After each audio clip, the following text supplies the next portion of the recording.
নমস্কার। আজকে সাপ্তাহিক রাশিফল নিয়ে আলোচনা করব। আগস্ট মাসের প্রথম সপ্তাহ, সুতরাং চলুন জেনে নিই আজকে আপনার রাশি কি বলছে। 4 তারিখ থেকে অর্থাৎ 4th August two 10th August 12 রাশির কি সিচুয়েশন। মীন রাশির এই সপ্তাহে শরীর স্বাস্থ্য যথেষ্ট ভালো হবে। প্রেমের জায়গাটা যথেষ্ট ভালো হবে। আপনি প্রেম করে প্রেমের সন্তানের সাথে আপনার সুসম্পর্ক তৈরি হবে।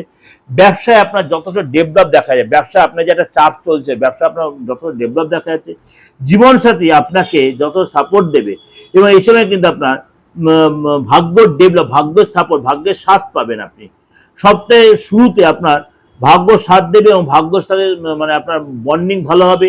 এবং আপনার রুটি রোজগার বা রাজনীতিতে যারা আছেন তাদের জন্য কিন্তু, অর্থাৎ রাজনীতি বলুন, রুটি রোজগার বলুন, রোজগারের ক্ষেত্রে বলুন, যারা এই সময় কিন্তু আপনার সেই জায়গাটা ডেভেলপ হবে।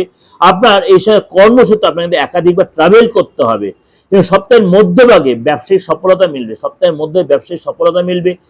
কোর্ট কাছারিতে আপনি বিজয় প্রাপ্তি হবে এবং আপনার সপ্তাহের শেষের দিকে আর্থিক স্থিতি অনেকটা কিন্তু মজবুত, অর্থাৎ সপ্তাহের শেষের দিকে আপনার কিন্তু আর্থিক স্থিতি অনেক বেশি মজবুত হবে। কোনো গুড নিউজ আপনি পেতে পারেন। এবং আপনাকে বলবো একটা কথাই, অবশ্যই লাল বস্তু আপনার মানি পার্সে রাখুন। লাল বস্তু আপনি দান করুন, প্রবাহিত জলে দান করুন, কোনো মন্দিরে দান করুন। কিছু না হলে আপনি লাল মিষ্টি দান করতে পারেন। কিছু না হলে আপনি মুসুর ডাল লাল, সেটাও লাল, আপনি সেটাও দান করতে পারেন।